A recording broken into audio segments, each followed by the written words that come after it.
Rebecca याकूब की ओर थी और रिबेका जानती थी कि परमेश्वर ने यह कहा है कि छोटे को बड़े की आशीष मिलनी है। इसलिए जब उसने यह सुना कि एसाव को आशीष देने वाला है, तो याकूब से कहा, एसाव को शिकार लाने में देर लगेगी। इस बीच मैं तेरे पिता की रुचि के अनुसार स्वादिष्ट भोजन बना देती हूँ।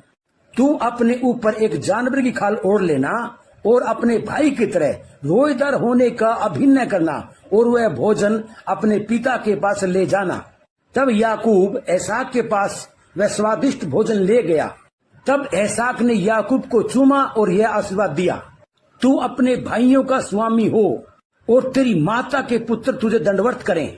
जो तुझे शाप दे वे आप ही शापित हो और जो तुझे आशीर्वाद दे वे आशीष पाए। उत्पत्ति अध्याय 28 में हम पढ़ते हैं कि याकूब अपने घर से कैसे दूर चला जाता है। रिबेका ने एसाव के क्रोध से बचाने के लिए उसे अपने भाई लाबान के पास भेज दिया। याकूब उस समय तक अविवाहित था और उस समय शायद लगभग 70 साल का था। वह संसार के लिए जी रहा था और उसने बेईमानी की थी और सब छीना ही था।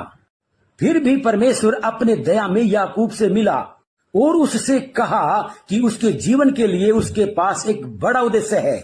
मैं तेरे दादा इब्राहिम का परमेश्वर और इसहाक का परमेश्वर यहोवा हूँ। परमेश्वर ने उससे कहा, जिस भूमि पर तू लेटा है उसे मैं तुझे और तेरे वंश को दूंगा। तेरे वंश के द्वारा पृथ्वी के सारे घराने आशीष पाएंगे। इसे इब्राहिम की आशीष कहा गया है। आमीन। परमेश्वर ने जब इब्राहिम को बुलाया था तो उसने उससे कहा था, मैं तुझे आशीष दूंगा और पृथ्वी के सारे घराने तुझ में आशीष पाएंगे। परमेश्वर ने वही वचन यहाँ याकूब के लिए दोहराया है। गलातियों 3 अध्याय की 14 आयत में हमें बताया गया है कि जब हम पवित्र आत्मा पाते हैं तब यह आशीष हमारी हो जाती है। तो पवित्र आत्मा से भरे जाने का उद्देश्य क्या है? निश्चय ही वह अन्य भाषाओं में बोलना नहीं है। परमेश्वर द्वारा दिए गए अनेक वरदानों में से यह सिर्फ एक है। शारीरिक चंगाई भी मुख्य बात नहीं है। संत पौलुस को उसकी देह में चुभाए गए कांटे से कभी चंगाई नहीं मिली। पवित्र आत्मा से भरे जाने का प्रमुख उद्देश्य यह है कि परमेश्वर हमें आशीष दे सके और हम पृथ्वी पर जिस परिवार के भी संपर्क में आए उनके लिए वह हमें एक आशीष बना सके। आमीन। परमेश्वर ने उस रात याकूब से कहा, तेरे लिए मेरी यही बुलाहट है, मैं तेरे साथ हूँ। मैं तुझे संभाले रहूंगा और मैं तुझे वापस लाऊंगा और मैं तुझे तब तक नहीं छोड़ूंगा जब तक मैं उन बातों को पूरा ना कर दूं जिनकी मैंने प्रतिज्ञा की है।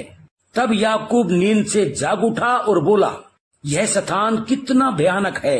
यह परमेश्वर के घर के सिवाय और कुछ नहीं हो सकता, वरन यह स्वर्ग का द्वार बेतेल ही है।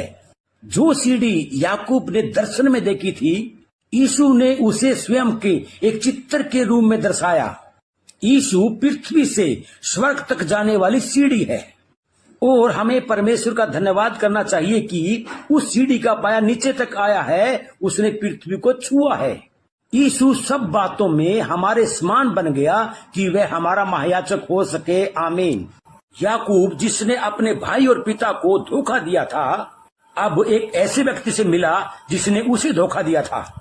लाबान ने याकूब के हाथ में एक बड़े घूंघट में छुपी लड़की का हाथ देते हुए उससे पूछा कि क्या वह उससे विवाह करने के लिए तैयार है।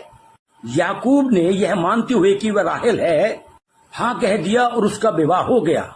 अगली सुबह उठने पर जाना कि वह राहेल नहीं बल्कि लिया थी। उसने लाबान से कहा, मैंने राहेल से विवाह करना चाहा था। लाबान ने कहा कि हमारी परंपरा के अनुसार बड़ी लड़की की शादी पहले करते हैं। अगर तुझे छोटी लड़की राहेल चाहिए तो मेरे लिए 7 साल तक और काम कर। और याकूब को हाँ करना ही पड़ा। परमेश्वर ने इस तरह याकूब को तोड़ना शुरू किया। आमीन। प्रभु यीशु मसीह का अनुग्रह तुम सब पर होता रहे। जय मसीह की।